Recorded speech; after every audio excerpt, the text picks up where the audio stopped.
Hello everybody and welcome to Fair Cricket on Fair Sports. And South Africa have just responded to their first loss in the T20 series against Pakistan by winning the second T20 by 6 wickets. An absolutely superb performance by a side that's under a lot of pressure. And yeah, I mean, look, it was just an all-around much better performance from the Proteas, and fixing a lot of things which I think a lot of the fans have been wanting to see being fixed and being addressed for a long time, and it was finally sort of rectified.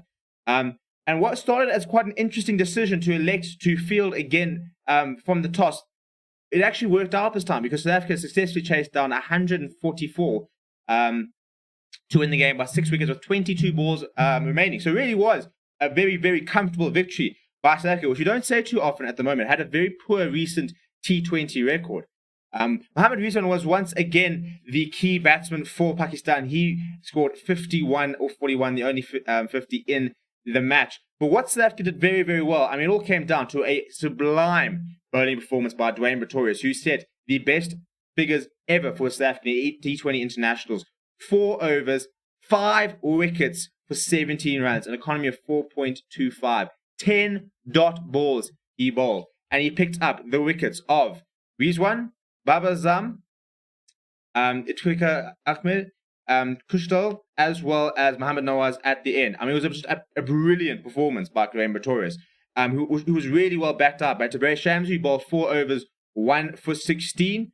And then apart from that, the voters and JJ Smuts, 4 overs, 0 for 20, economy of 5, also 10 dot balls. So between John Smuts, Dwayne Pretorius, and Tabraiz Shamsi, they bowled 30 dot balls. I mean, it's incredible, and and that was why South Africa managed to restrict Pakistan to just 144, because they just kept taking wickets at irregular intervals. And not enough Pakistan batsmen got a starts, but you look at the strike rates, and just wasn't really good enough. And the only reason they managed to get up to sort of the 140 mark was because Waheem Ashraf smashed 30 runs off 12 deliveries, a strike rate of 250. But apart from that, Mohammad Rizwan 51 of 41, a strike rate of 124. You can't really complain too much about that innings. Babar Azam, just 5. That's 0 and 5 he is for the innings. For someone that averages 50 in T20 cricket, he will be a little bit worried about his personal form.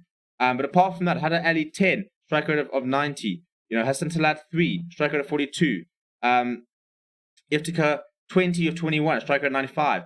Kushtal Shah 15 of 18, strike rate of 83. It just wasn't really good enough, Pakistan. There was some very controlled bowling by South Africa. So John Smuts came into the team, a very good performance by him. A very disappointing performance by Glenton Stearman on debut. He bowled just 2 overs. He was replacing Junior Dalla, who was too expensive and didn't take wickets in the last game.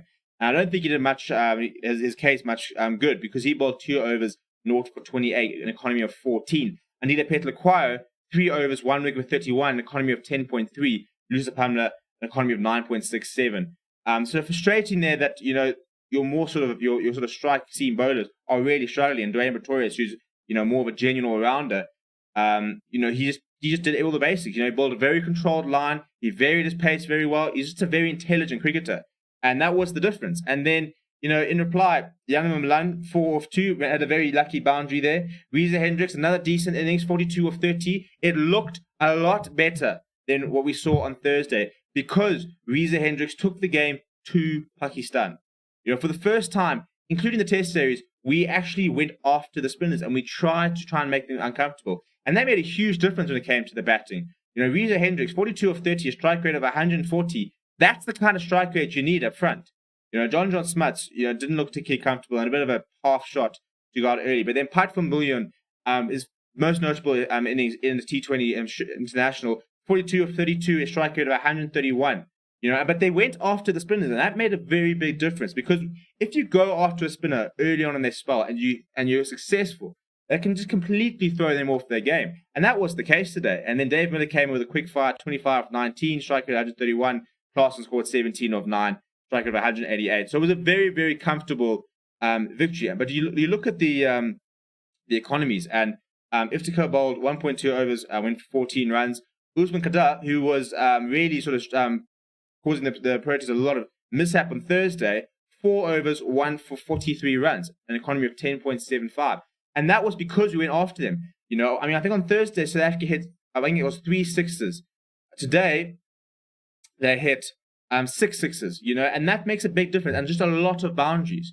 You know, I mean, so Shaheen Afridi was the pick of the bowlers for Pakistan as he tends to become. He bowled 3 overs, 2 for 18, economy of 6. But Harris Ruff, 13, I mean, economy of 13.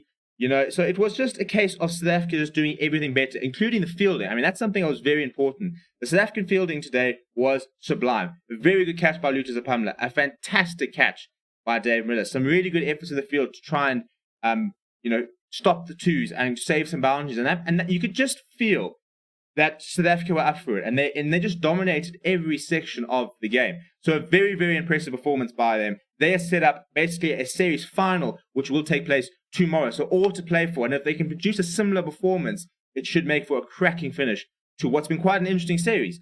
And a massive confidence boost for the Proteas. Pakistan, I think, will be a bit disappointed with how the players who they sort of relied on, the likes of Babar Azam, has not come off yet. Mohammad Rizwan continues to be in great form, but not enough players around him are giving him the support he needs to be able to put in a well-rounded performance. Let me know what you thought of the game down in the comments below. Smash a like on the video. Do subscribe to the channel. My name is Steven, and I'll chat to you soon.